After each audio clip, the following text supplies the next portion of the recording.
ya nos vamos a la segunda clase, si nos vamos a terminar, ¿ya? Tenemos los compartimentos, nos toca hablar ahora sobre compartimentos de líquidos corporales. ¿Hasta acá alguna pregunta, duda, antes de pasar acá? Ya. A ver. Miren, nosotros vamos a tener tres compartimentos, ¿ya? Tenemos el compartimento intracelular, que va a estar separado por la membrana celular, ¿no?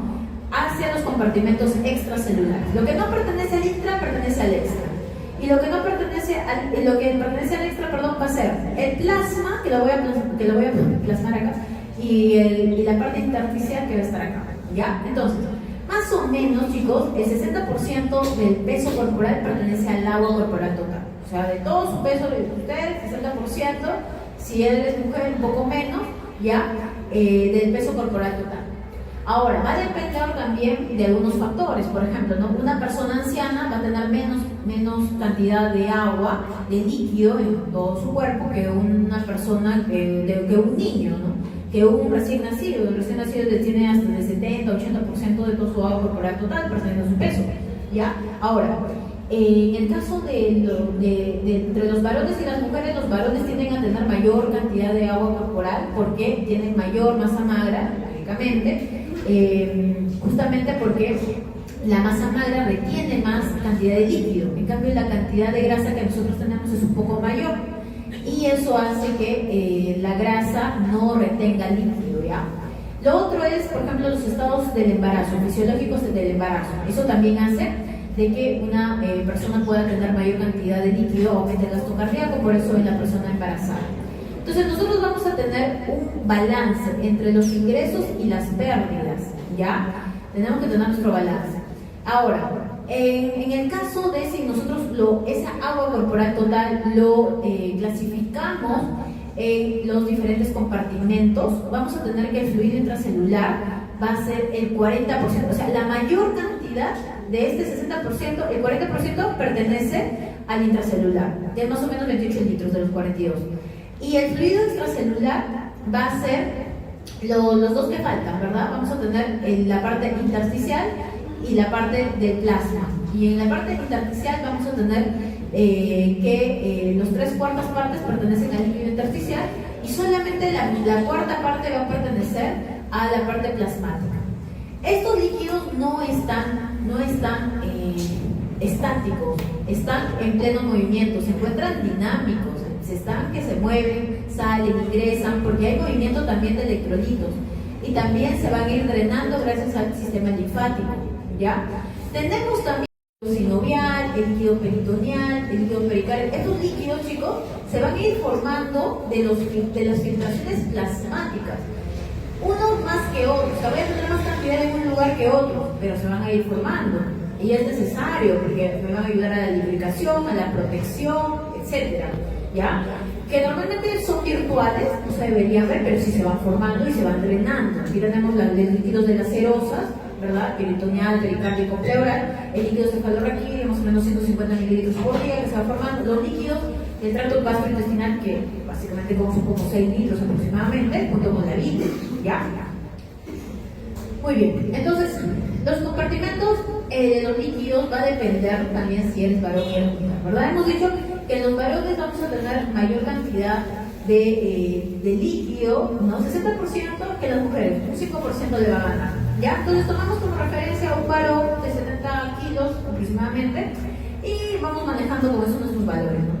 Entonces el 60% va a pertenecer, 35% ya, o 40%, ya lo hemos visto en la diapositiva anterior, intracelular, y lo otro extracelular. El 80% del extracelular va a pertenecer al intersticial, o sea, ¿dónde? Acá, intersticial, el líquido que está entre célula y célula. Y 20% es el líquido que está en el plasma, ¿ya? Muy bien. En el caso de, como les decía, ¿no? Por ejemplo, del fetito, 90% del agua corporal total le va a pertenecer. Y en el neonato, 80% del agua. O sea, mientras más jovencito, por así decirlo, voy a tener mayor cantidad de agua, ¿no? De acuerdo a mi peso, ¿ya? Ahora, en el caso, esos son los valores ya un poquito más específicos, no es cierto, plasma 4%, intensidad 16%, pero bueno, pues, ¿no? O sea, lo que tenemos que saber es esta parte, nuestra célula el sistema intersticial y en la parte plasmática. No sé por qué se han movido las... Y el líquido transcelular, que ya lo acabamos de ver, ¿no? Amniótico, líquido cefalorraquídeo, circular, los espacios potenciales, que van a ser la pleura y el pericardio, en el cual si aumenta la formación y disminuye el drenaje en estos espacios potenciales, voy a formar el llamado tercer espacio. Ese tercer espacio es patológico, pues no es derrame pleural, derrame pericárdico, ¿no? Entonces, que va a ocasionar una compresión tanto en la parte pulmonar o en la parte cardíaca, ¿no? Y que no va a dejar que se cumplan sus funciones los diferentes órganos como debe de ser. Entonces, acá voy a tener la ganancia y pérdida de agua, que en realidad deberían ser las mismas, ¿no? Lo que comienzo a ganar, ¿no? 2.500, y lo que pierdo también tendría que ser lo mismo, ¿no? Tendríamos un equilibrio, ¿no? Pero muchas veces este equilibrio no se va a dar, porque podemos perder más agua por el ejercicio, porque estamos tomando un medicamento, o porque simplemente no tomamos líquido, ¿ya? Entonces, eso ya depende de cada persona. Entonces, la ingesta de agua líquida, aproximadamente 1200, en los alimentos también tienen agua, ¿verdad? 1000, y el metabolismo simplemente de los alimentos, donde voy a formar CO2 y agua, me van a dar 300 mililitros por día. Sumando, aproximadamente vamos a tener 2500 mililitros por día. Mientras que las pérdidas de agua yo voy a tener, por ejemplo, pérdidas insensibles. Las pérdidas insensibles se hablan de las pérdidas cutáneas y pulmonares. Pérdidas que uno no se da cuenta, pero dicen insensibles. Yo no me doy cuenta que estoy perdiendo agua por la piel, pero sí, si lo perdemos, no es un sudor como tal, pero sí, el calor básicamente nos está haciendo perder agua, así sea insignificante, estamos en un lugar mucho frío. 350 mililitros por día aproximadamente. Pulmonares por el vapor de agua, pues, ¿no? Vamos a formar y vamos a eliminar, 350 también. El sudor 100 mililitros por día. Esto puede variar por las personas que hacen deporte, ¿verdad? Puede aumentar, ¿no? O puede aumentar en las personas que viven en lugares donde hace más calor, ¿verdad? Pierden mucho más agua. Heces, tenemos 200 mililitros por día, ya, no es aproximada, pero puede aumentar, ¿no? Una persona que está con una diarrea acuosa, una diarrea infecciosa, una diarrea osmótica, etcétera, puede perder más cantidad de agua por las heces. En la orina, lo normal es 1500, pero podemos también aumentar o disminuir la cantidad de orina, pero aumentando si está tomando diuréticos, ya sean naturales o ya sean fármacos. O podemos disminuir si la persona, por ejemplo, está sufriendo de una enfermedad renal. La enfermedad renal no me deja orinar bien, estoy reteniendo líquido, aumento, ¿verdad? Entonces mis pérdidas van a ser menos. Entonces comienzo a aumentar mi líquido intersticial, comienzo a hacer edema, etcétera, ¿verdad? Entonces, esos son los equilibrios que tenemos que tener con la ganancia y con las pérdidas. Muy bien, entonces en la composición también no solamente estamos hechos de agua, también estamos hechos de cationes, es importante para poder conservar todo el equilibrio hidroelectrolítico. Y vamos a hacer el intercambio en el líquido intersticial y el líquido intracelular y el líquido extracelular, ¿ya? Entonces nosotros vamos a ver, por ejemplo, tenemos los cationes que tenemos acá, el sodio, que es el principal catión extracelular, y acá tenemos los cationes intracelulares. El potasio intracelular. Luego vamos a tener también magnesio intracelular, calcio extracelular, ¿ya? En el caso de los aniones voy a tener el cloro, que es extracelular, ¿no? También vamos a tener el bicarbonato y los intracelulares, ¿no? Lo importante que es las proteínas, los fosfatos, los aniones orgánicos, ¿no? Sobre todo porque van a funcionar como buffers intracelulares en el equilibrio ácido-base. ¿Ya? Eso tenemos, los aniones y cationes. ¿Y por qué lo rezamos las proteínas? Porque hemos visto, ¿verdad? Creo que en la clase pasada les dije que las proteínas tienen una carga negativa sobre todo. La mayoría de proteínas tienen carga negativa. Entonces, gracias a esa carga negativa no van a pasar por la membrana de filtración glomerular. ¿Y eso qué va a hacer? Que no se filtran, pues, ¿no? Haya una repulsión. Entonces, simplemente no la podamos filtrar y se vayan hacia la sangre. Muy bien, entonces cationes en el plasma, ya es el promedio más o menos de sodio, ¿no? 135, 145, el potasio de 3.5 a 4.5, bueno, de todo, ¿no? Los aniones también, tiene que haber más o menos un equilibrio, no tanto en el plasmático sino en los intracelulares. Lo que nosotros medimos o dosamos para ver si está bien nuestros iones en nuestra en nuestro cuerpo es la parte intraplasmática, pues, ¿no? Intraplasmática. No podemos medir cómo están las fluctuaciones intracelularmente, ¿ya? Siempre medimos intraplasmática, ¿ya? Y no solamente estamos hechos de iones, también vamos a tener otros metabolitos que también me van a ayudar con la osmolaridad. No son los fosfolípidos, colesterol, glucosa, urea, ¿verdad? Ácido láctico y todo eso. Muy bien. Entonces, estas son las composiciones de los iones intra y extracelulares. ¿Se dan cuenta? En el plasma sanguíneo, bueno, en el intracelular va a variar, obviamente, pues, ¿no? Y hemos visto que por ejemplo, si hablamos solamente de potasio, en el intracelular es 145, no lo voy a comparar con 4.4 del plasma. Pero si uno se da cuenta, en el plasma voy a tener 4.4 y en el líquido intersticial voy a tener 4.1. O sea, se van a parecer, pero no van a ser iguales, ¿ya? Se van a parecer, pero no son iguales. Entonces, lo que ocurre es que en el plasma sanguíneo lo que siempre vamos a tener ligeramente mayor, ¿no? La cantidad de iones, por ejemplo acá 141, 146, y todo es bajo el efecto Doman, ¿ya? El efecto Doman me habla de, por ejemplo, de que las proteínas, como al ser negativas, y voy a tener mayor proteínas en el plasma, voy a jalar más iones positivos, a lo más sodio, por ejemplo, ¿no? Por ejemplo, más iones positivos, sodio, potasio, ¿no? Calcio, por ejemplo, estos iones son mayores en el plasma sanguíneo que el líquido intersticial, se llama el efecto Doman, ¿ya? Entonces van a ser parecidos los valores, pero no iguales, ¿ya? Sobre todo estos de acá.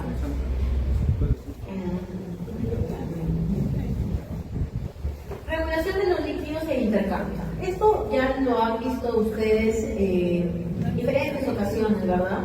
Ya creo que en biología lo han visto en Morfo 1 y lo estamos viendo ahorita. ¿Ya? ¿Qué es? Simplemente los tipos de soluciones. Tenemos soluciones isotónicas, tenemos soluciones hipotónicas y tenemos soluciones hipertónicas. ¿Ya? Entonces, va a depender de cómo se encuentran nuestras células, en qué tipo de solución, ¿verdad? Para que genere una respuesta. Si nuestras células se encuentran en una solución isotónica, que es lo ideal, ¿no? Como se encuentra en nuestro plasma, con la cantidad exacta de miliequivalentes, sobre todo de sodio, 154 miliequivalentes, ¿ya? Entonces, nuestra célula ha llegado a un equilibrio osmótico, no se tiene que ni arrugar, ni se tiene que aumentar de volumen, llegar a la turgencia. No hay movimiento de sólidos, ¿ya? En cambio, por ejemplo, si estamos en una solución hipertónica, estamos hablando de un compartimento que está fuera de la célula, que va a tener mayor cantidad de solutos, sobre todo sodio, y por una separación de una membrana semipermeable, que básicamente las membranas semipermeables son las células, las membranas celulares. Entonces, vamos a jalar agua. ¿Por qué? Porque el agua tiende de ir de un lugar de menor concentración a un lugar de mayor concentración para llegar a un equilibrio osmótico, ¿ya? Y así regulado. Pero ¿qué sucede si esa agua sale al interior de la célula? Sale al interior de la célula, se va a arrugar, ¿no? Se va a arrugar. Entonces, ¿y qué pasa en una solución hipotónica? Lo contrario, cuando yo en una solución tengo mis células tienen mayor concentración de solutos que la parte extracelular. Entonces, la parte extracelular, para llegar a un equilibrio osmótico, el agua tiende a entrar a mi célula. Entra y la va a aumentar de volumen a la que llamamos turgencia. En los dos casos yo voy a tener una lisis, ya una hemólisis, pero sobre todo en la que hemos estudiado, por ejemplo, cuando hablábamos de fragilidad osmótica, era parte de acá, ¿no? La turgencia que llegaba a una hemólisis. En los dos casos, en la crenación o en la hemólisis voy a romper mis células, ¿ya? Pero es lo que nosotros hemos estudiado en la turgencia. Muy bien, entonces, por ejemplo, en soluciones hipotónicas tenemos el agua destilada. En el caso de la hipertónica, una destroza 33%. En cambio, en una isotónica, cuando nosotros hidratamos o rehidratamos, tenemos cloruro de sodio al 0.9%, o la dextrosa, pero solamente una concentración del 5%. ¿Ya? Nada más. Ahora, vamos a hablar ahora de la osmolaridad plasmática. ¿Ya?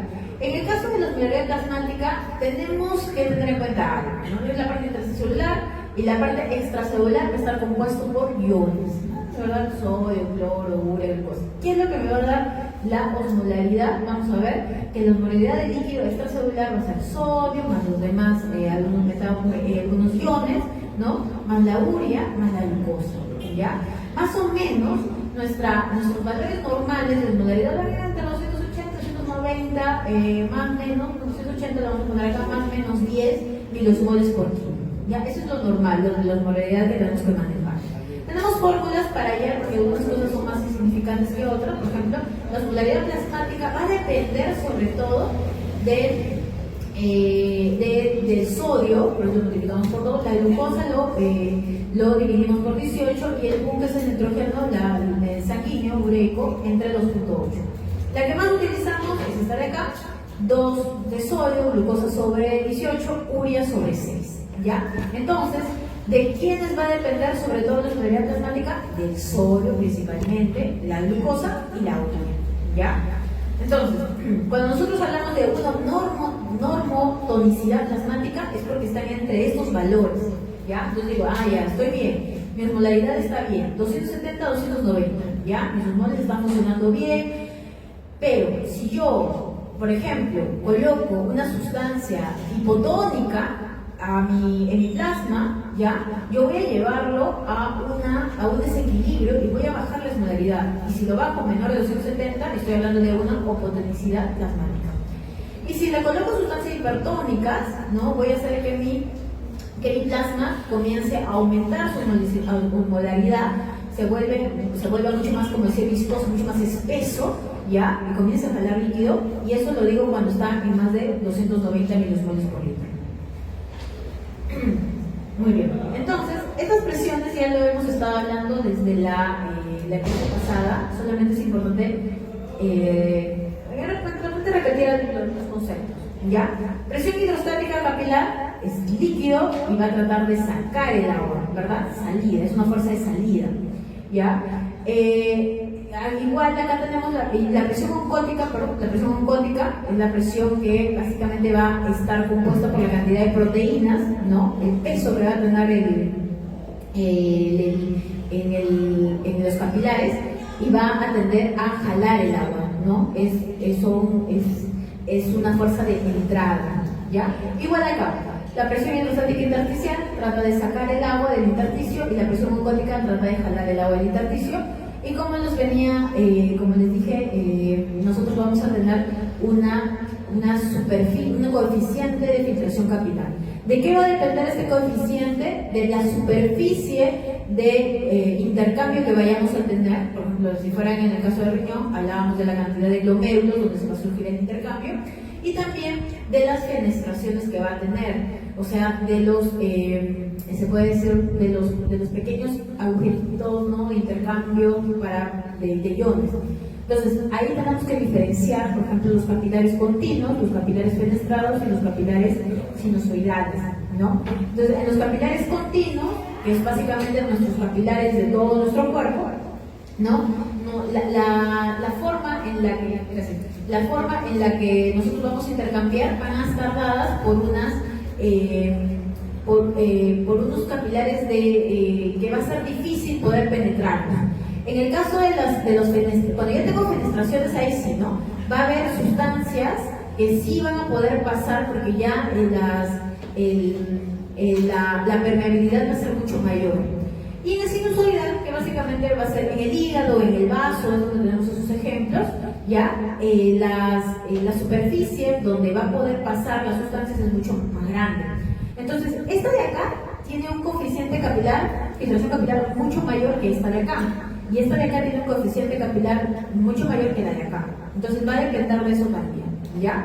Muy bien, entonces cuando nosotros hablamos en la ecuación de Starling, ¿no?, cuando hablamos de la filtración neta, va a ser igual al coeficiente capilar o la resta de la presión hidrostática capilar menos la presión intersticial menos el coeficiente de reflexión con la resta de las presiones coleidosmétricas. Muy bien.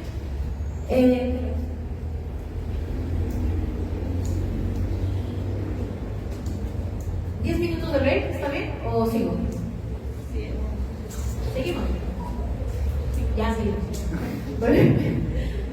Volvemos cortitos porque tengo que regresar. Les dije que me escapaba un ratito para distraerlos. Ya, entonces seguimos con la de la regulación del potasio. Ya, en el caso del potasio, ya, nosotros vamos a consumir en la dieta más o menos 100.000 equivalentes de potasio por día. Lo voy a absorber, 90, y lo que no reabsorbo lo voy a eliminar por las heces, más o menos 5 a 10.000 equivalentes por día, ¿verdad? Absorbo 90.000 equivalentes de potasio líquido. Ahora, este potasio se va a ir a la extracelular en un 65.000 equivalentes de potasio solamente, ¿ya? No sé dónde iría. Y lo demás, que es más o menos 3.435.000 equivalentes de potasio, se va a los depósitos tisulares, intracelulares. ¿Quién me va a ayudar a depositar este potasio? Estas hormonas: insulina, adrenalina, aldosterona, ¿ya? Entonces, es importante regular este potasio, sobre todo en la parte extracelular, en la parte plasmática. ¿Ya? Entonces el potasio plasmático va a ser regulado, sobre todo con la parte de la aldosterona, más que con la ADH, con la aldosterona. ¿Y cuánto voy a eliminar? 90-95.000 equivalentes de potasio. ¿Ya? Entonces, factores que van a influir en la distribución de potasio. Por ejemplo, fisiológico, ¿no? Para mantener el potasio plasmático, mantenerlo regulado. Por ejemplo, si estoy entrando en una hiperpotasemia, ¿qué me puede ayudar a disminuir ese potasio? Y ya traerlo a la célula: epinefrina, insulina, y para eliminarlo por la orina, la aldosterona. Y también voy a tener fármacos que me pueden producir hiperpotasemia. Por ejemplo, los inhibidores de la enzima convertidora de la angiotensina. ¿Por qué? Porque me van a inhibir la aldosterona, y al inhibir la formación de la aldosterona hemos dicho que se secreta potasio y reabsorbe sodio. Pero si no tengo aldosterona, yo no voy a poder secretar potasio, y simplemente el potasio se va a quedar en mi sangre y voy a comenzar a aumentar el potasio y voy a hacer una hiperpotasemia.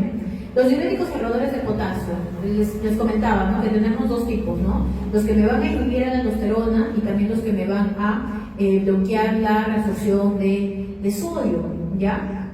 Entonces, esto, como tenemos espironolactona, tenemos la amiloída, se tiene que combinar con otros diuréticos para no llegar a una hiperpotasemia. Y también anticoagulantes como la heparina, por ejemplo. Entonces, también tenemos el desplazamiento de potasio respecto a lo normal, va a depender. Ahorita vamos a verlo, sobre todo cuando tenemos que regular el equilibrio ácido-base, ¿no? Entonces, es como que el potasio y los hidrogenados se van a pelear por dónde están, ¿ya? Las modalidades de ejercicio, la lisis celular, imagínense, si tenemos gran cantidad de potasio dentro de las células, imagínense que se rompan las células. En una lisis celular, ¿dónde puede ocasionarse, no? Por ejemplo, en la leucemia, los pacientes que tienen gran cantidad de leucocitos, tienen tanta cantidad de leucocitos que comienzan a lisar sus células. Se llama lisis tumoral. Entonces, ese potasio comienza a salir de sus células. Esos pacientes que pueden tener una hiperpotasemia y pueden fallecer de una hiperpotasemia porque me pueden llevar a un paro cardíaco. ¿Ya? Entonces, la secreción de potasio ocurre principalmente en los túbulos distal, en los túbulos colectores corticales. Secreción, ojo, no estoy hablando de la reabsorción, ¿ya? Secreción. Especialmente en las zonas principales. ¿Qué pasaba en las zonas principales? Actuaba la aldosterona, ¿no? Ahí es donde hemos visto que se genera la secreción máxima de potasio por una reabsorción de sodio. Entonces, el potasio es transportado activamente hacia la célula tubular por la bomba de potasio de pedazo, y luego el potasio va a salir por una fuga con los canales rojos. Entonces, ¿quién lo regula? La aldosterona, aumento de síntesis de canales de potasio, aumento del potasio plasmático. Si yo tengo una hiperpotasemia, simplemente eso va a hacer que produzca aldosterona. O sea, la aldosterona va a responder a un aumento de potasio, y al aumentar mi aldosterona yo voy a comenzar a secretar mayor cantidad de potasio, ¿ya? El mayor flujo tubular buscal. Si en el túbulo comienzo a aumentar mi cantidad de potasio por el túbulo, significa que el potasio que tengo en el plasma también es bastante mayor. Entonces, voy a comenzar a secretar mayor cantidad de potasio, ¿ya? La acidosis y la hipovolemia me lo van a inhibir. ¿Por qué? Porque ahora lo vamos a ver. Ya. Entonces vamos a hablar de la resorción, sobre todo de la resorción y secreción. Acá tenemos el túbulo proximal. En el caso del túbulo proximal, la resorción de potasio se va a dar en un 65-70%. Tenemos tres lugares en realidad.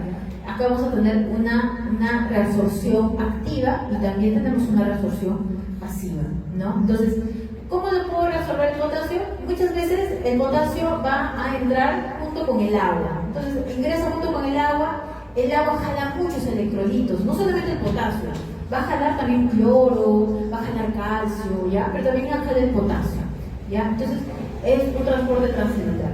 Y el potasio también puede pasar junto con el agua, pero entre las células. Es un transporte paracelular. Sobre todo pasa por las uniones estrechas. Acá no le he puesto, pero acá hay unas uniones estrechas. Por ahí es donde va a pasar el agua y el potasio. ¿Ya? Luego tenemos también el asa gruesa de Henle. En el asa gruesa de Henle la reabsorción se va a dar entre un 10 y a un 25% de potasio. Y vamos a tener los transportadores. ¿Qué transportador? El transportador NKCC. Entonces, este NKCC2, sobre todo, estos de acá, es este de acá, ¿no? Es este transportador que me va a ayudar a resolver 2-cloro, potasio, sodio, ¿no? Y esto más o menos es el 10 al 25%, ¿ya? Y ¿puede generar la salida de potasio en la excreción? Sí, si estoy regulando el potasio. Si quiero eliminar potasio, pero solamente quiero reabsorber sodio y reabsorber cloro, lo saco con los canales rojos. Normalmente eso pasa. ¿Por qué? Porque al yo reabsorber potasio, el potasio es intracelular, comienzo a aumentar mi carga positiva acá, comienzo a aumentar sodio, comienzo a aumentar potasio, y el potasio trata de salir como sea. Entonces busca sus canales rojos para poder ser excretados. Entonces, ahí simplemente me ayuda a reabsorber sodio y cloro. ¿Ya? Y cómo también aumento mayor mi carga de potasio intracelular, con la bomba de sodio y potasio ATPasa, ¿no? Reabsorbo sodio y el potasio se sigue acumulando y lo voy sacando por los canales rojos. Muy bien. Y los otros son los conductos colectores, ¿no? En los conductos colectores voy a tener a las células principales. Ahí ya vamos a hablar de la secreción como tal de potasio.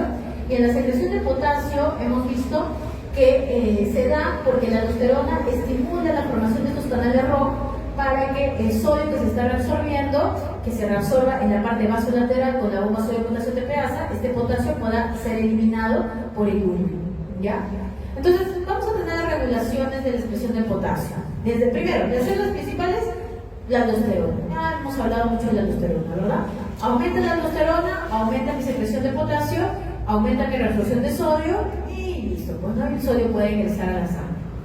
Entonces, aumenta el potasio plasmático. Eso también es otra forma de que yo pueda regular la expresión de potasio, ¿no? Si aumento, voy aumentando mi concentración sérica de potasio, ¿ya? Entonces, mi concentración de aldosterona también tiene que aumentar, ¿ya? Tiene que aumentar. Entonces, va a la par, o sea, mi aldosterona no va a permitir que mi potasio se siga acumulando, o sea, sí, puedo entrar en un estado de hiperpotasemia, pero mi aldosterona va a trabajar y va a hacer lo suyo, voy a ir aumentando mi cantidad de aldosterona. Entonces, si yo doso potasio, ¿ya? Y mi potasio me sale alto, yo también tengo que ver que mi cantidad de aldosterona esté aumentando.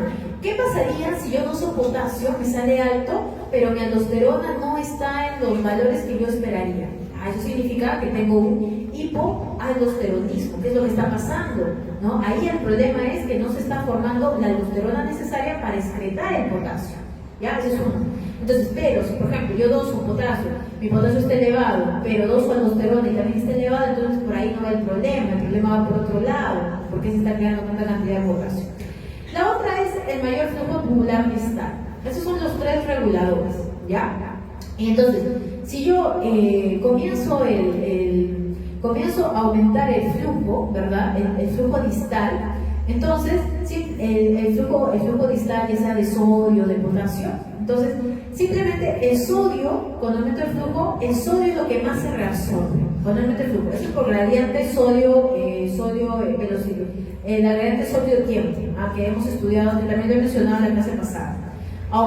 Cuando aumento el flujo, aumento la reabsorción de sodio. Y cuando aumento la reabsorción de sodio, en el caso distal, voy a aumentar la secreción de potasio. ¿Por qué? Porque como aumento la secreción de sodio, voy a aumentar también mi bomba de sodio-potasio ATPasa. Entonces voy a agarrar el sodio y lo voy a llevar a la sangre. Pero para eso el potasio va a tener que entrar a mi célula. Entonces eso va a hacer que mi potasio comienza a salir de la célula, ¿ya? Salir de la célula y lo pueda ir eliminando. La otra es la entrega distal de sodio.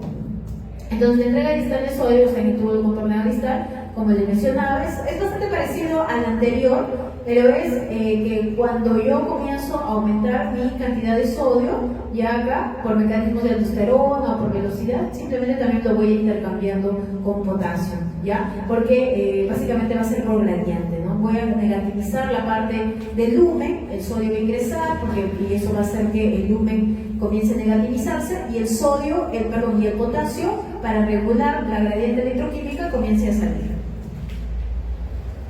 Entonces, en la ajuste de expresión de potasio ya tenemos las otras células.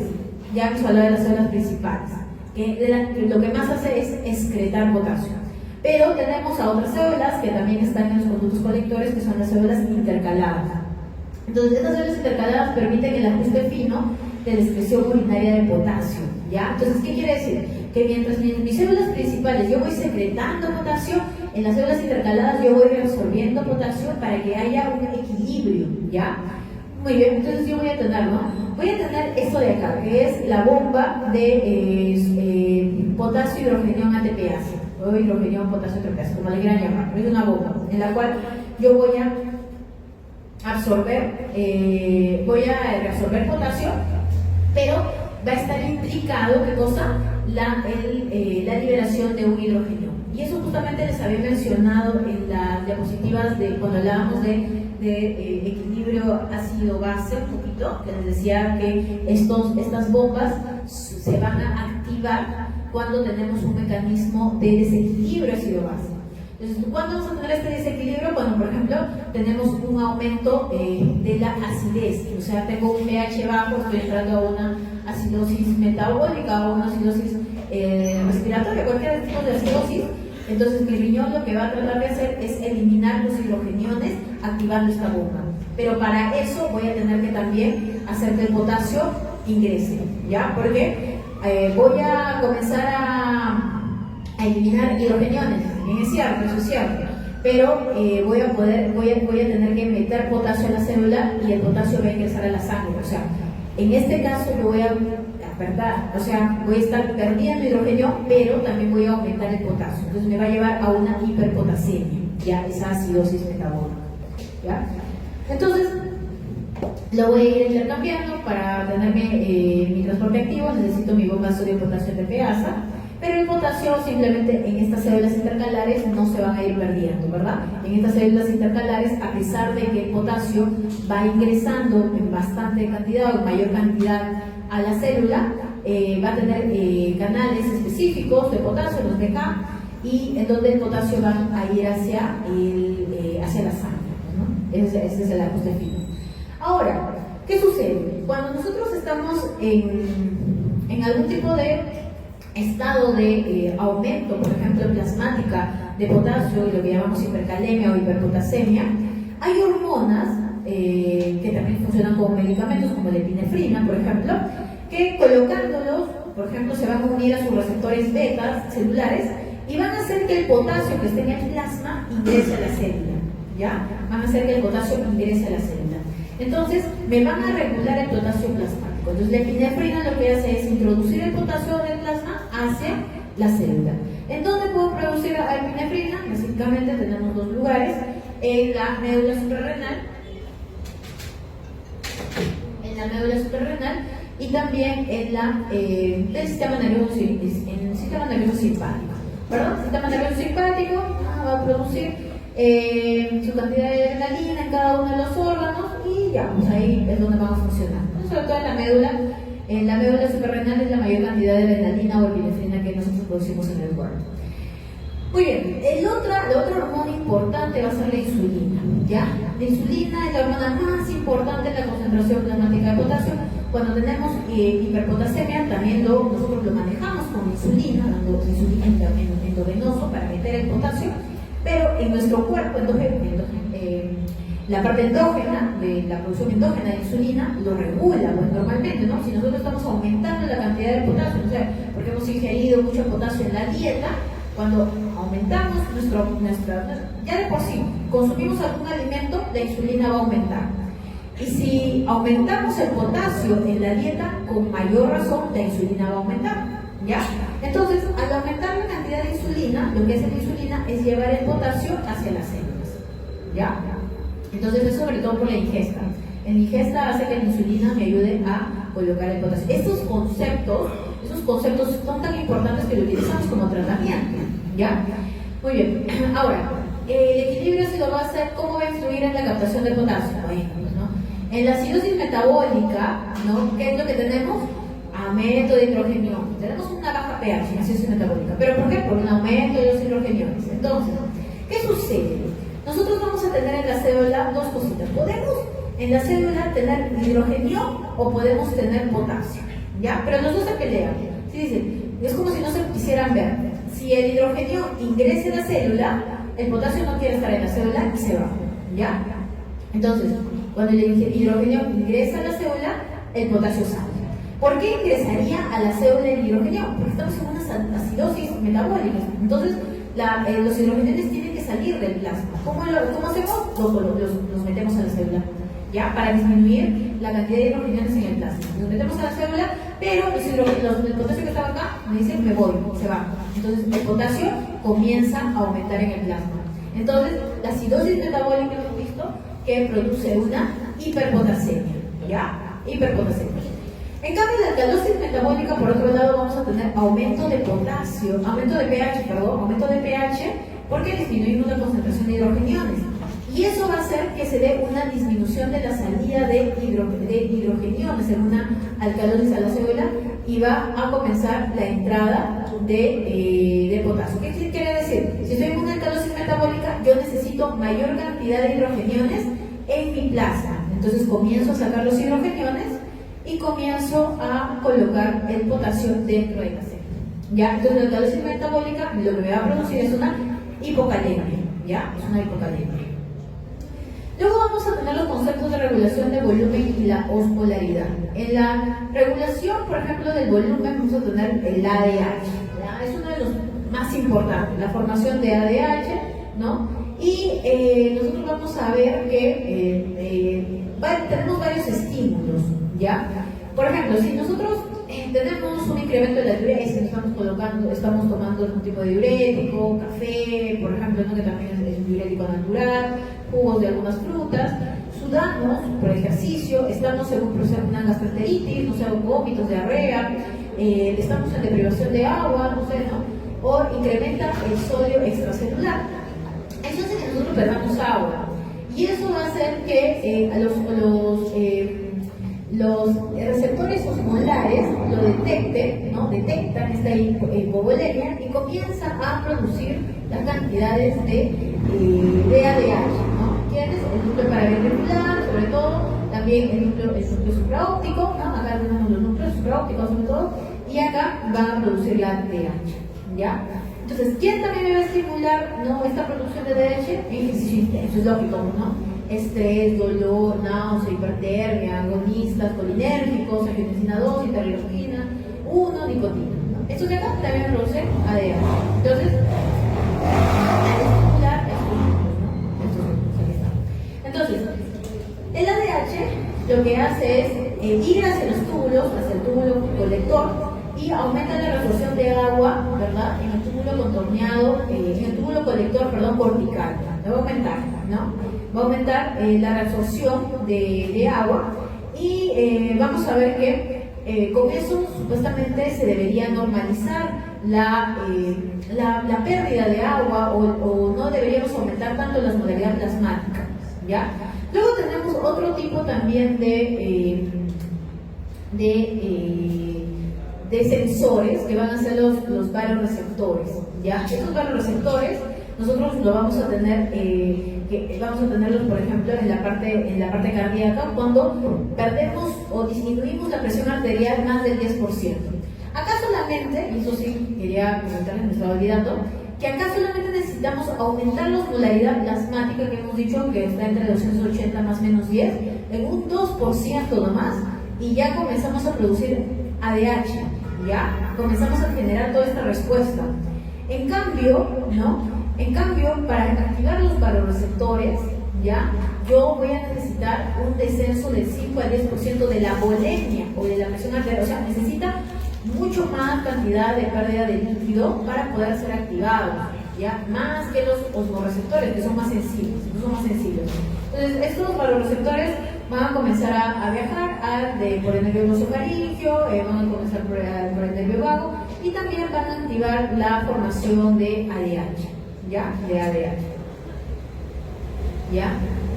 Y se va a regular. Si es que yo aumento el ADH, voy a disminuir el agua excretada. Por otro lado, lo que también hago, o lo que también va a hacer mi cuerpo, es cuando disminuye más o menos el 5% de la presión arterial que lo sensa mi aparato juxtaglomerular, voy a comenzar a producir renina, ¿verdad? Renina, aldosterona, y eso también me va a ayudar a aumentar la presión arterial.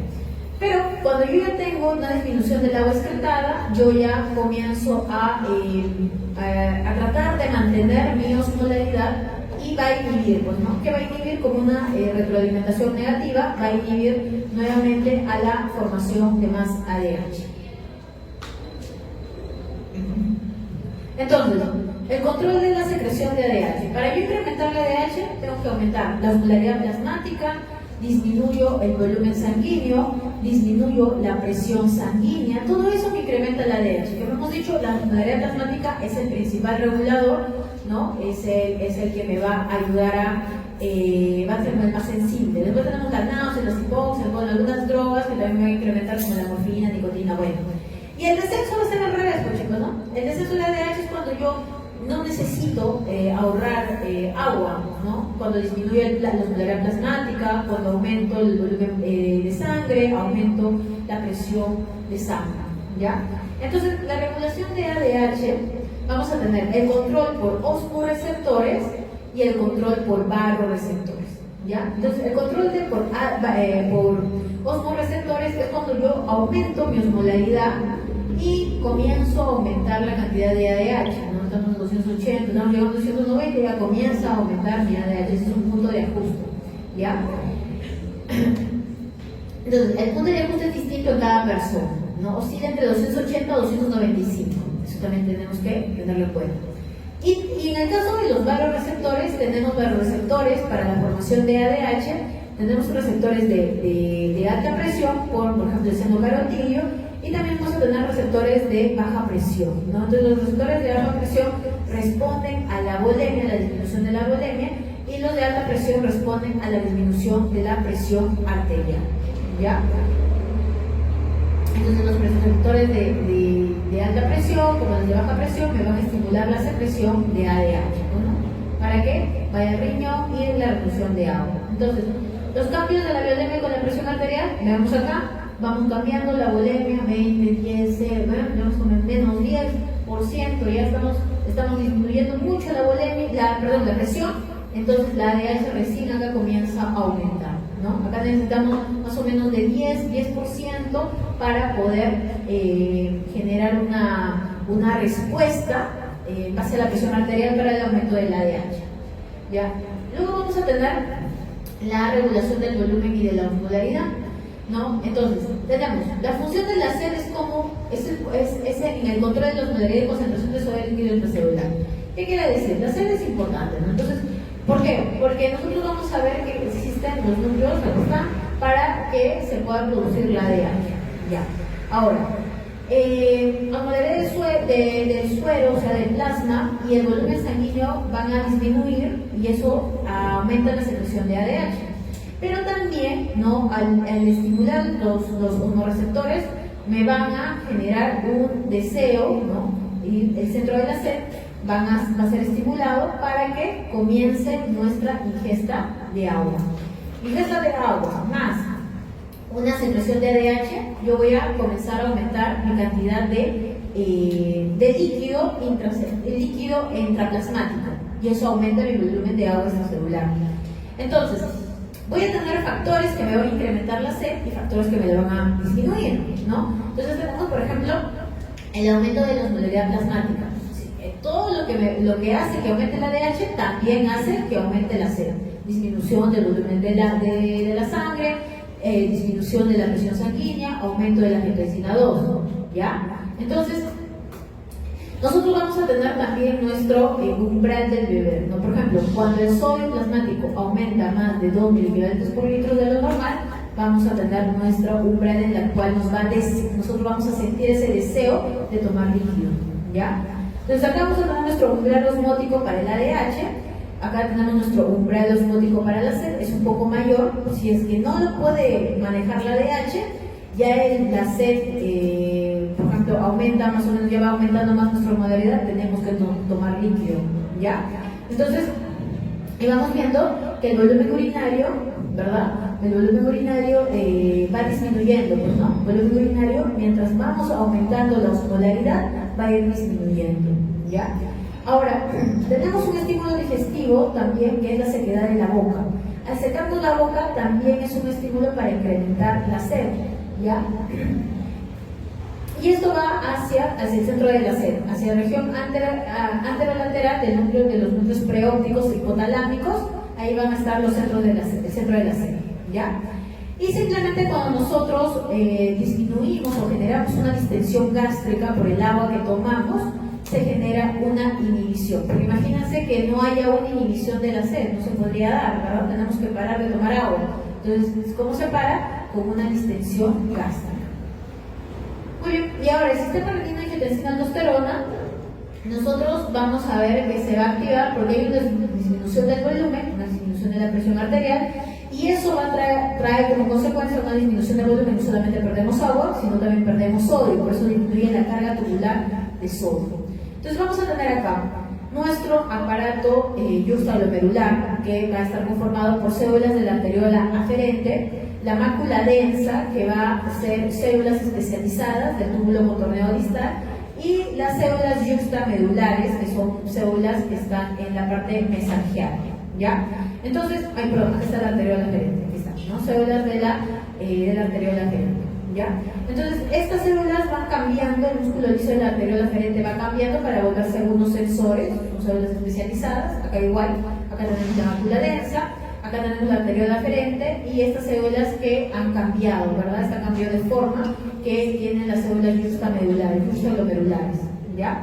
Entonces, que pertenecen al aparato yuxtaglomerular y va a formar la renina, sobre todo en la mácula densa es donde se vamos a formar.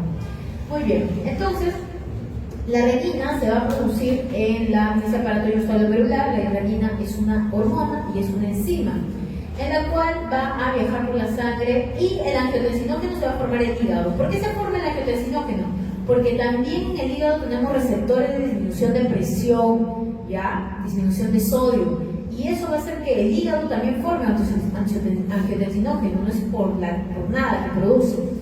Y en la renina lo encuentra y lo convierte en angiotensina 1, la cual tiene una potencia media, la angiotensina 1. Luego vamos a ver que la enzima convertidora de la angiotensina, que hemos dicho que están las células endoteliales pulmonares, obviamente se sabe que están en todas las células endoteliales, ya, la enzima convertidora de la angiotensina, y la va a convertir en angiotensina 2, que es una angiotensina mucho más potente, ¿ya? Y esta de acá, esta angiotensina 2 va a ir hacia la glándula suprarrenal y va a ir a la capa glomerular, donde se producen los mineralocorticoides, y va a producir aldosterona, ¿no? Entonces, al aumentar la aldosterona aumenta la resorción de sodio y cloro y la eliminación de potasio. Vamos a tener inhibidores, por ejemplo, de la enzima convertidora de la angiotensina, pues son medicamentos que utilizamos para la hipertensión también, como el captopril, benzapril, ¿no? El priapril, los cuales lo que quieren básicamente es que no se produzca la aldosterona y que no se reabsorba sodio y que no aumente el sodio en la sangre, ¿ya? ¿Por qué? Porque hemos visto que el aumento de sodio en la sangre jala agua y aumenta la presión hidrostática, y eso aumenta la presión sanguínea, y lo que queremos es disminuir la presión en pacientes con hipertensión, ¿ya? Por eso utilizamos inhibidores de la ECA. Y también hay los ARA2, ¿verdad? Los antagonistas de los receptores de angiotensina. Entonces están los losartán, el candesartán, básicamente lo que hacen es inhibir la acción de la angiotensina 2 y no se produce tampoco la aldosterona. Entonces, la función de la aldosterona ya la hemos visto, la aldosterona, que su receptor va a ser intracelular, se va a unir a su receptor de mineralocorticoides, va a viajar al núcleo, y en el núcleo va a buscar su elemento de respuesta de los mineralocorticoides, y va a comenzar la formación de diferentes proteínas, ¿no? La bomba de sodio y potasio de peasa, va a comenzar la formación de canales tipo ENA, canales ROM, y como eso, reabsorción de sodio, eliminación de potasio. Entonces, los sensores del volumen del líquido extracelular, envían señales hormonales, nerviosas de los riñones, ¿no? Bueno, disminución de la presión arterial, voy a tener, por ejemplo, la formación de noradrenalina y de epinefrina, ¿no? Lo puedo llevar por mis ganglios simpáticos, que están inervan a todos mis órganos y también a mi riñoncito, o también de la epinefrina que se puede formar en la médula suprarrenal, ¿no? Estos dos van a producir vasoconstricción, sobre todo en las arteriolas, disminuyen el flujo sanguíneo renal, ¿no? Para no perder líquido, y disminuye mi tasa de filtración glomerular. Entonces, al disminuir mi tasa de filtración glomerular, también disminuyo la cantidad de volumen que voy a eliminar, ¿verdad? Entonces, retengo mayor cantidad de líquido. Entonces, ¿qué también hace? Aumenta la resorción de sodio y cloro a lo largo de la nefrona, porque el flujo va a ser más lento y eso también va a hacer que mi sodio comience a reabsorberse más para aumentar mi presión arterial, ¿ya?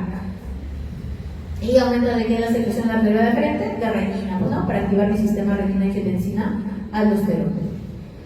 Entonces esto ya lo hemos visto, simplemente para mencionarlo, el sistema de renina, angiotensina, angiotensinógeno, formación, ¿verdad? Y la renina va a funcionar en el riñón. Ahora, solamente es para que podamos diferenciar las acciones, entonces la puse entre diapositiva. En el caso de la aldosterona, ya sabemos que vamos a reabsorber sodio, cloruro de sodio, en realidad el cloro se jala por el sodio, ¿ya? Sobre todo en el tubo colector contorneado distal y en el túbulo colector, la parte final. Y como les había mencionado, hay unas literaturas que comentan que el túbulo, la parte de la rama gruesa de Henle, pertenece al túbulo contorneado distal, ¿ya? Por eso es que a veces lo consideran. Pero básicamente la aldosterona va a actuar acá, en el túbulo contorneado distal y en el túbulo colector, ¿ya? Y aumento también de la resorción de sodio cloro en el túbulo proximal. Pero eso más que todo por la velocidad de acción que tiene el sodio, ¿ya? Entonces vamos a aumentar bien la cantidad de reabsorción, más que por el estímulo de la aldosterona. En cambio, en caso de la angiotensina 2, nosotros vamos a ver que su función es aumento de la aldosterona, pero también tenemos receptores ya en los capilares sanguíneos que me van a ejercer una acción de vasoconstricción arteriolar, ¿ya? ¿Para qué? Para disminuir el flujo sanguíneo y para disminuir la pérdida, sino también de líquido. Y la secreción de ADH y aumento de la sed, ¿no? Todo eso es la angiotensina 2. O sea, la angiotensina 2 viaja hacia el hipotálamo y va a estimular a la formación también de nuevos, de la secreción de ADH. Ya, ojo, eso es la angiotensina 2. Ahora, nosotros necesitamos regular. Se va a regular gracias también a los péptidos natriuréticos, ¿ya? Así como nosotros aumentamos el sodio con la presión arterial, muchas veces al aumentar el sodio y aumentar la aldosterona puede traer como consecuencias el remodelamiento cardíaco, ¿no? Entonces comienza a distenderse el corazón por la ley de Frankenstein. Eso ya lo han visto ustedes en la parte de cardio. Entonces tenemos que tener nuestros contrarreguladores. Los contrarreguladores van a ser los péptidos natriuréticos, en los cuales tenemos el péptido natriurético articular, el péptido natriurético cerebral. ¿Y qué van a hacer? Van a hacer todo lo contrario a lo que hemos visto: disminución de la secreción de la hormona antidiurética, la reabsorción de cloruro de sodio por el túbulo colector, disminución de las actividades de las células glomerulares de la suprarrenal, ¿no? Y todo eso es disminución de la aldosterona, porque disminuye también la renina, vasodilatación del aferente y del deferente. O sea, hacen todo lo contrario a lo que hace el sistema renina-angiotensina-aldosterona. Por eso es que lo que nos lleva es un equilibrio. Entonces, ellos sí me van a ayudar a aumentar la velocidad de filtración glomerular, por lo mismo que se va a filtrar mayor cantidad de sodio, y eso me va a tener como consecuencia un aumento del flujo en la orina. Entonces, vamos a tener una regulación, un equilibrio, una homeostasis. ¿Entre quién? Entre el sistema renina-angiotensina-aldosterona y los péptidos natriuréticos auriculares, ¿ya? Entonces, mientras que este me activa el sistema nervioso simpático, este me inhibe. Mientras el que es promitogénesis, eso es antimitogénesis. O sea, promitogénesis quiere decir que me va a comenzar a remodelar la parte cardíaca, ¿ya? Me va a producir hipertrofia ventricular. Este me inhibe el sistema renina-angiotensina. Esto me da natriuresis, o sea, eliminación de sodio. Esto, en cambio, me reabsorbe sodio. Este es anticrecimiento, este es procrecimiento. ¿De qué? De las arteriolas. Vasodilatación, eso es vasoconstricción, o sea, hace todo lo contrario, tiene que haber un equilibrio, uno no es más que el otro, ¿ya? Pero sí tiene que haber equilibrio. Y cuando nosotros, por ejemplo, tenemos mayor cantidad de volumen, ¿no? En el caso del plasma, ¿cuándo puede producir eso? Cuando, por ejemplo, tomamos mucho líquido, nos hemos pasado de la hidratación a un paciente, por ejemplo, hemos consumido más sangre de lo que debimos, etc. Expandemos el volumen. Entonces, para eso, nosotros vamos a disminuir nuestro cuerpo, la actividad simpática, y por ende se va a ir aumentándose los péptidos natriuréticos y va a disminuir la cantidad de formación de ADH. También tenemos la uradilatina, que es una hormona en las cuales va a ser producido por ahí por los túbulos, pero me va a disminuir la resorción de sodio, ¿ya? Entonces, los péptidos natriuréticos me van a producir vasodilatación de las arteriolas, ¿ya? Y voy a aumentar, pues, ¿no?, la excreción de sodio y agua, y voy a inhibir mi sistema retina-angiotensina-aldosterona. O sea, si tengo volumen, no necesito por qué estar activando mi sistema retina-angiotensina-aldosterona. Mientras que cuando tengo una disminución de volumen, deshidratación, hemorragias, diarreas, etc., yo tengo que disminuir mis péptidos, porque estos péptidos lo que hacen es vasodilatación y lo que hacen es aumentar mi excreción de sodio y agua, no deseo eso. En cambio, lo que necesito es aumentar mi ADH, aumentar mi actividad simpática, vasoconstricción arteriolar y aumentar mi sistema renina-angiotensina-aldosterona, y eso me va a ayudar a ahorrar líquido, ¿ya? Entonces, hormonas que regulan la resorción, la angiotensina 2, estímulo principal, aumento de la renina, lugar del túbulo proximal, ¿no? Y aumento de la resorción de sodio y de agua, ¿ya? Luego la aldosterona, vamos a ver el lugar de acción, túbulo distal, aumenta la resorción de sodio y agua. Los péptidos, vamos a ver que disminuyen la resorción de sodio y agua, la urodilatina también disminuye la resorción de sodio y agua, los nervios simpáticos la aumentan, la dopamina la disminuye, la ADH la aumenta. Más o menos lo estamos explicando, y a ustedes lo leen con tranquilidad. Ya, para ir finalizando, tenemos los diuréticos. Ya, los diuréticos lo he ido explicando más o menos en el momento que hemos estado hablando sobre la reabsorción, pero lo que queremos con los diuréticos es fármacos que aumenten la excreción de agua, pero también los necesitamos para excretar algunos solutos, sobre todo el sodio, ¿ya? Entonces, para poder interferir con la reducción de sodio, para poder eliminar sodio necesito interferir con la reabsorción tubular de este, porque hemos visto que el sodio se reabsorbe casi en todo la parte del túbulo, entonces disminuye la reabsorción de sodio, ese es el mecanismo que hacen los diuréticos, y eso va a hacer que reduzca la osmolaridad intersticial y el gradiente osmótico que reabsorbe el agua, ¿ya? Entonces, y con eso eliminamos el agua también. Mayor volumen urinario disminuye el volumen extracelular y reduce el volumen plasmático, ¿ya? Eso es lo que hacen los diuréticos. ¿Cuál es la finalidad de los diuréticos? Disminuir la volemia. Entonces vamos a tener diferentes tipos de diuréticos. Uno de los más conocidos en el caso de diuréticos osmóticos es el manitol, justamente porque me aumenta la osmolaridad del plasma, o sea, me produce hiperosmolaridad. El sitio de acción va a ser el túbulo proximal, el asa de Henle. El mecanismo de acción es elevar la presión osmótica del líquido tubular, porque justamente son metabolitos que jalan mucho líquido, y disminuyen la reabsorción de agua, porque jalan líquido y aumentan el volumen urinario. Por ejemplo, el manitol, ¿no? Entonces aumenta el flujo renal, y al aumentar ese flujo renal, simplemente el manitol lo que hace es jalar todo el líquido, no deja que se reabsorba, ¿verdad? No deja que se reabsorba. Eso lo hemos visto cuando hemos estado hablando de la regulación de la reabsorción. Cuando aumenta la osmolaridad tubular más que la osmolaridad de los capilares, eso va a hacer que jale agua y vaya en contra de la reabsorción. Y acá hay todo, por ejemplo, en este medicamento estamos utilizando los conceptos que hemos aprendido y eliminamos el agua, pues, ¿no? Y sodio también. Muy bien, entonces aumenta la permeabilidad del agua, ¿verdad? Sale más agua, el agua se mantiene dentro, aumenta el flujo de agua y disminución del tiempo para que se reabsorba el sodio, ¿ya? Entonces el sodio también se va a perder.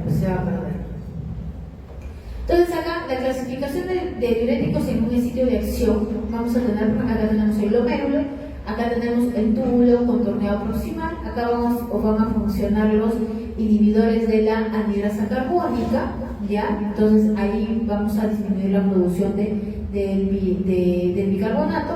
Nosotros acá vamos a tener también, por ejemplo, los diuréticos osmóticos, también el tubo contorneado proximal, ¿no? Entonces me va a inhibir la reabsorción de algunos metabolitos, sobre todo en el sodio, por ejemplo el manitol que hemos estado hablando, los diuréticos de asa que funcionan acá, en el asa de Hendle, acá lo que vamos a bloquear es este de acá, ¿no? Bloquear este transportador sodio, potasio, 2-cloro. Entonces, al bloquearlo, simplemente no se reabsorbe y yo voy a eliminar, ¿no? Voy a eliminar potasio, voy a eliminar sodio, voy a eliminar cloro, ¿ya? También en la parte distal tenemos los diuréticos tiacídicos. En los diuréticos tiacídicos, yo lo que voy a bloquear es este transportador, el transportador de sodio-cloro, lo inhibo, entonces ya no reabsorbo sodio ni cloro y se va a poder eliminar. Y los ahorradores de potasio son estos de acá, los que van a inhibir la aldosterona y van a inhibir el ingreso de hidrogeniones, ¿no?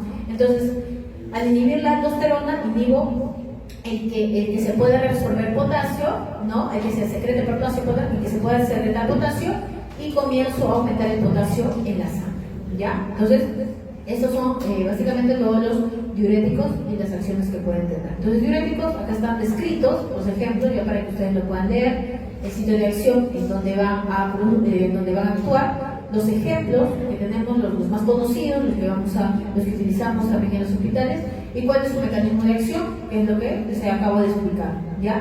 Y dónde lo voy a usar. Voy a usar dependiendo de qué tipo de patología tengo, voy a usar, no cualquier patología. Tengo que ver qué es lo que hacen los diuréticos y qué es lo que me va a producir. Si me produce hiponatremia, hipernatremia, hipocloremia, entonces va a depender de eso lo que yo voy a utilizar. No cualquier diurético puedo utilizar en cualquier patología.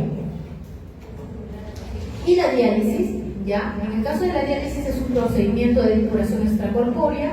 Nosotros vamos a generar un riñón artificial, por así decirlo, en donde el riñón ha entrado en una enfermedad renal, en una insuficiencia en la que no puede filtrar, ya no va a poder filtrar y tampoco va a poder generar todas las funciones que hemos visto en la primera clase, ¿no? Entonces va a haber un desbalance entre los niveles de agua y también los niveles de electrolitos. Entonces nosotros tenemos que utilizar un mecanismo que va a ser la diálisis para generar suplir la función del riñón. Entonces tenemos tipos de diálisis, la hemodiálisis y la diálisis peritoneal, ¿no? Entonces acá vamos a utilizar un dispositivo en las cuales va a generar un ingreso de sangre y una salida de sangre, y dentro de esto, más que todo para que de forma simple, vamos a utilizar un filtro, ¿ya? Un filtro en la cual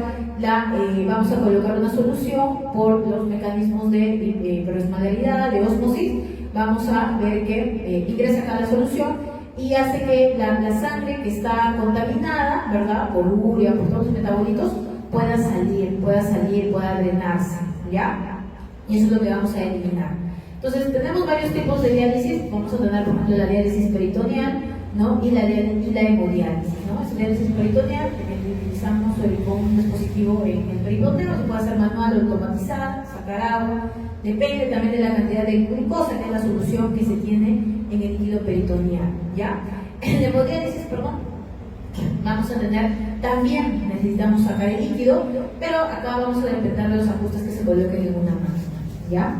Entonces, en el caso de la diálisis peritoneal, lo que utilizamos es esto de acá, esto es una bolsa de solución, ¿verdad?, que vamos a colocar con un catéter, ¿no?, en la parte peritoneal, y acá está la solución de diálisis peritoneal, y con el mismo dispositivo vamos a ir drenando, pues, ¿no?, mediante osmosis, los desechos que la persona tiene. Normalmente esto se hace varias veces al día, ¿no? Cuando hablamos de diálisis peritoneal, lo hace el paciente en su casita, ¿no? Tenemos que utilizar una dilución ionizante, la cual colocamos en la parte peritoneal. Se va a hacer un intercambio, ya sea por difusión y ósmosis de los capilares peritoneales y la cavidad. Va a depender del tiempo, vamos a hacer drenajes manuales o automatizados. Es más fisiológica su ventaja, la persona lo puede hacer en su casa, es menos agresiva. Riesgos sí de infecciones, de peritonitis, pero si se le enseña bien al paciente, puede ir muchos años hasta su trasplante con este tipo de diálisis, ¿ya? ¿Ves acá? colocamos un flujo y simplemente con la dispersión peritoneal se va a producir un intercambio, ¿ya? Un intercambio de líquidos, de desecho para generar la salida de estos, ¿no? Y simplemente colocamos el líquido y cuando sale el líquido sale con todos los desechos drenados del líquido peritoneal, ¿no? Entonces acá la cavidad deslizante primero, ¿no? El líquido deslizante y luego los líquidos deslizantes junto con las toxinas y desechos salen en otra bolsa, ¿no? Una bolsa limpia y otra bolsa en la cual se va drenando todo. Y que salen las toxinas y productos de desecho. Acá. Entonces, tenemos que tener en cuenta que la cavidad peritoneal también tiene unos poros, unas penetraciones para que selectivamente, semipermeable, este líquido del dializante pueda discurrir los elementos, ¿no? de desecho y toxinas que la persona ha producido. Y la hemodiálisis, esto se puede hacer mínimo 3 veces a la semana, va a depender de un horario más o menos 4 horas, 3 veces a la semana demora la parte de la hemodiálisis. Ya se puede hacer por una fístula arteriovenosa, no se hace en sala, o se puede hacer por un catéter también. Lo ideal siempre es por una fístula, ya que el catéter se puede contaminar. Y vamos a utilizar un dren de salida y un dren de entrada, ¿no? En la que una saca la sangre contaminada, utilizamos un filtro en la máquina de diálisis, es lo más simple, un filtro, una membrana artificial, y en donde se va a ser jalada por este líquido de diálisis, pues, ¿no? Así como pasaba en la diálisis peritoneal, la sangre luego sale limpia y regresa al cuerpo, ¿ya? Entonces el mecanismo es sangre extraída, filtro y retorno al paciente. Ventajas: es eficaz en poco tiempo. Riesgos: si es hipotensión, por eso siempre tiene que estar evaluado por un médico o por una enfermera, por un personal de salud que vaya viendo cómo está el paciente en una hemodiálisis, porque hay pérdida de electrolitos, de calcio, sobre todo porque tenemos quelantes, le ponemos heparina, le ponemos anticoagulantes, y eso puede traer como consecuencias elevación de calcio, y el paciente puede tener hipocalemia o trombosis, ¿no? Entonces siempre tenemos que estar muy vigilantes. Esto es un poquito más riesgoso que la diálisis peritoneal, ¿no? Entonces la membrana es bastante delgada, contiene poros, ¿no? Que permiten el paso de desechos de la sangre a este líquido de diálisis, ¿no? Entonces es el flujo de la hemodiálisis, ¿no? Hemodiálisis, diálisis peritoneal, el acceso es vascular. La diálisis peritoneal es la cavidad peritoneal, de frecuencia es 3 veces por semana, entonces diario. El lugar tiene que ser un centro especializado, aunque en otros países ya se está dando la hemodiálisis domiciliaria, como si lo leen, ¿no? Ya se tiene, pero en países de tercer mundo es bastante complicado porque la hemodiálisis domiciliaria costaría muy caro, el equipo es bastante caro, necesita personal especializado también para actuar ahí. La diálisis peritoneal sí, se les enseña a los familiares o al mismo paciente cómo se tiene que hacer, pero tiene riesgo, pues no tiene riesgo de peritonitis. Antiguamente la hemodiálisis tenía riesgo de enfermedades como sobre todo hepatitis, actualmente ya no, es bastante baja la proporción, muy baja o casi cero, que los pacientes se contagian de algún tipo de virus en las hemodiálisis, ¿ya? Y el control del paciente, menor autonomía, pues, ¿no? Lamentablemente tiene que estar varias horas a la semana en los equipos de hemodiálisis. Igual necesitamos una membrana, ¿verdad?, para que pueda generarse la diálisis y pueda regresar al paciente limpio, pues, ¿no?, en su sangre. Normalmente utilizamos una fístula y eso se hace en sala de operaciones. Muy bien, esa es la literatura que más o menos utilizamos, ¿no? Sobre todo el laico, como les mencionaba a su compañero. Ya, listo, muchas gracias, chicos. ¿No hay otra pregunta? Ahí está. Gracias.